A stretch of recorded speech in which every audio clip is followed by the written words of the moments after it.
Imagine this. You open your eyes and you're standing in the neon-lit streets of Vice City. A palm tree sways, the sound of cars nearby, and a stranger bumps into you muttering lines you've heard 100 times before. Or maybe you're crouched in a ruined city within Call of Duty, bullets whistling overhead, your squad shouting the same phrases on repeat. Or picture yourself as James Bond in GoldenEye, creeping through a secret base, every guard moving in patterns, looping like clockwork. Now here's the twist. What if you couldn't tell the difference between that world and this world? If you were a character in a game, would you know? Think about it. In Vice City, the palm trees look real enough. The sunsets, real enough. The cars that drive past, real enough. But the world only exists because lines of code tell it to. Well, we think, well, I'd know, wouldn't I? Because my world feels real. I can touch things, taste food, feel emotions. But philosophers have been asking, well, what if that's exactly what a simulation would make you believe? Take Plato's Allegory of the cave. People changed into a cave, mistake shadows for reality.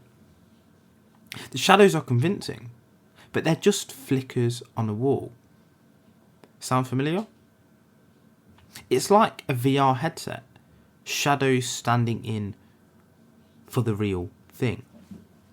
Or what about Descartes, or René Descartes' Evil Demon Hypothesis? Imagine a powerful trickster feeding you false sensations. You'd see, hear and feel, but none of it would be real. Or we get the Brain-in-a-Vat thought experiment. It's a brain floating in a tank plugged into a supercomputer. Every signal, sight, sound, taste is perfectly simulated. If you lived in that vat, how would you ever know? Now let's pull this close to home. Have you ever felt déjà vu? That eerie sense you've already lived this exact moment before. Like the simulation just replayed a clip. Or the Mandela Effect. Millions remember Bernstein Bears when it was actually Berenstain. Or the clothing brand, Fruit of the Loom, with the porcupine. Or some recalling Nelson Mandela dying in the 80s even though he didn't. Are these just memory mix-ups or glitches in the code? But you might think, well, déjà vu could just be the brain misfiring. When exactly, it could be, but if you're inside a simulation, wouldn't misfiring code look just like that? And here's where it gets unsettling. We're already making our own simulated worlds. The Sims, Minecraft, or full VR. And in a few decades, these worlds will be so advanced, the characters inside might believe they're real. Philosopher Nick Bostrom argued something wild. If civilizations create many simulations of conscious beings, then statistically, it's far more likely we're inside one than in a rare, original-based reality. Like Russian dolls, simulations inside simulations inside simulations. But what are the rules of our world? Look around nature. Spirals of a sunflower, galaxies, hurricanes, even your DNA, all echo the Fibonacci sequence. Seashells, hurricanes, human faces echo the golden ratio. What does reality look like? Or why does it look like it's been designed with mathematics baked in? And then there's quantum physics, the double-slit experiment, particles acting like waves until you look. When observed, they suddenly behave like solid particles.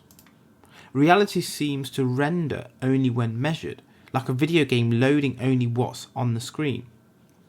What about the delayed choice experiment? It gets even weirder. Decisions made now can affect how particles behaved in the past. That's not how a real universe should work, is it?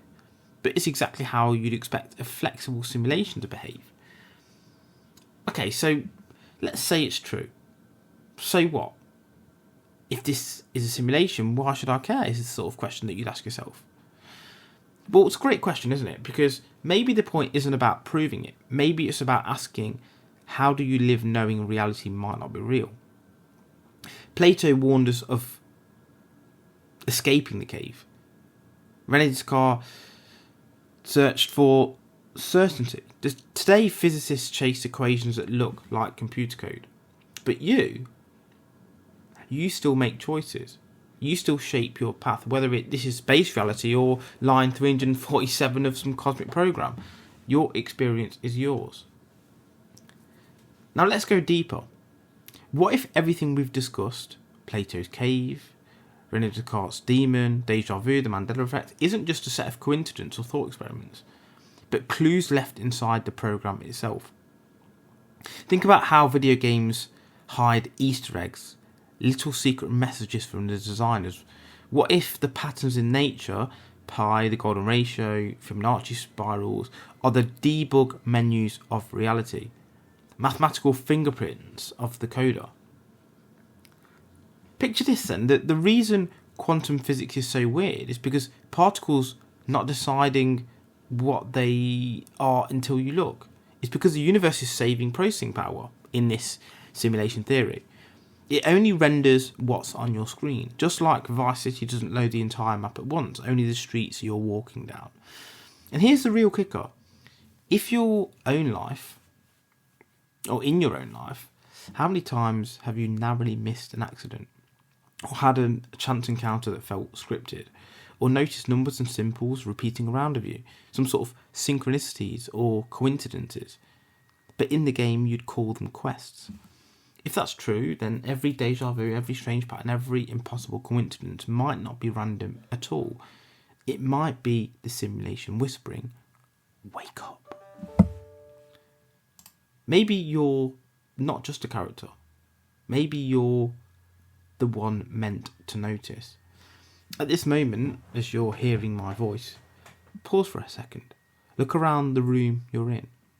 Notice the details, the shadows, the sound of the air, the flicker of your screen. And ask yourself, when was the last time you truly questioned whether this was real? Because here's the strangest part. This podcast, these words right now, could be part of the program too. You could be hearing me not because you chose to, but because the script loaded into your path at exactly this time. That coincidence you felt earlier, that pattern you noticed, this could be the moment you were programmed to wake up to.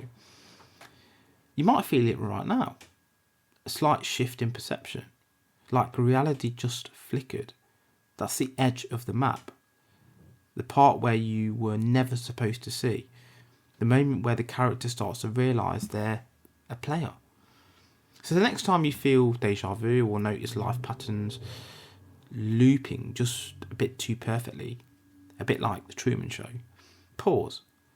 Ask yourself, is this the real word or just another level of Vice City? And if it is a simulation, what kind of character do you want to be in it?